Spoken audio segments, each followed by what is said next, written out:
Bonjour à toutes et à tous, j'espère que tout va bien pour vous. J'aimerais du fond du cœur vous souhaiter le meilleur.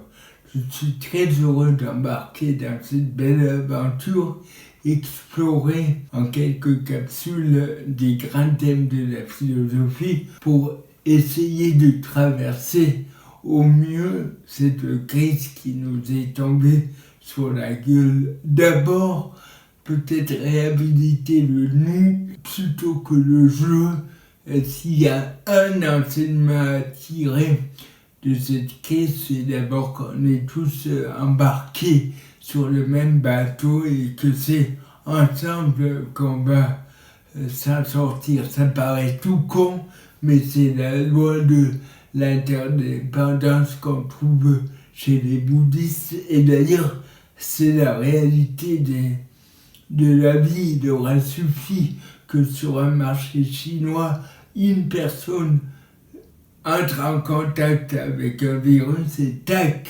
la planète entière chancelle et beaucoup de gens sont renvoyés sur le bas-côté. Une des grandes questions de cette crise, c'est vraiment l'imprévu, la sécurité fondamentale. En philosophie, on appelle ça le tragique. Du jour au lendemain, on peut claquer, on peut perdre un proche. Il y a finalement deux grandes attitudes. La première, c'est celle qui est tellement ancrée en nous, qui est la peur, la volonté de maîtriser, l'anxiété. Finalement, Shogen Trungpa, il dit qu'on est continuellement en train de d'imaginer la suite, et ce faisant, on est rarement ancré dans le présent. C'est tout con, et aujourd'hui on insiste beaucoup sur l'ici et maintenant, mais c'est un enseignement vieux comme le monde et vieux comme Sénèque d'ailleurs, qui disait que quand on vit dans l'espoir ou la crainte, on ne peut pas être heureux. C'est facile à dire, mais concrètement, la pandémie, c'est l'occasion ou jamais de revenir à l'instant présent, de conjuguer les exercices spirituels au moment présent. Le deuxième rapport au monde, et c'est vachement difficile aujourd'hui, c'était l'émerveillement, la gratitude, une certaine curiosité, se lever le matin, dire waouh, quel progrès je peux faire aujourd'hui, quel terrain je peux explorer aujourd'hui. Et finalement, dès l'Antiquité, les philosophes, comme par exemple Épictète, nous ont montré qu'il y a deux chantiers dans l'existence.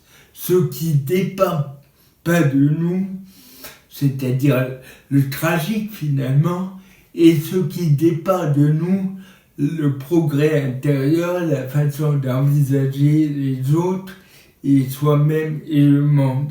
Je pense que très concrètement, s'interroger et surtout ne pas culpabiliser, se poser la question: quel est mon rapport à l'imprévu?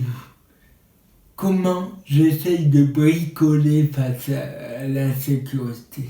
Pour moi, la première clé, mais vraiment au fond du cœur, c'est se dire chaque matin comment je peux inscrire ma vie dans une dynamique. Sénèque toujours disait: le soir, demande à ton âme qu'as-tu fait pour progresser. Et concrètement, ce tunnel sans fin qu'on est en train de traverser, il me semble que le seul moyen de l'habiter, c'est de le transformer en occasion de progrès. Nietzsche, dans Humain trop humain, il dit que la première pensée de la journée pourrait être de se demander qui ce jour-là on pouvait aider.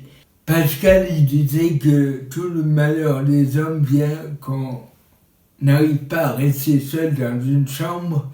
Et vraiment, le confinement, la pandémie, ça nous montre: est-ce qu'on est un fardeau à nous-mêmes? le rapport à l'autre, Nietzsche, qu'est-ce que je peux faire pour faire plaisir à l'autre, et le rapport à l'incertitude. Comme disait Épictète, quand on lui disait qui es-tu, il disait je suis un esclave en voie de libération. Aujourd'hui, on peut se demander sur quel terrain j'ai envie, je dois progresser. Et quel exercice spirituel je veux me donner chaque jour pour faire de cette crise un terrain pour progresser intérieurement. Encore merci pour votre confiance. À tout bientôt. Check it out.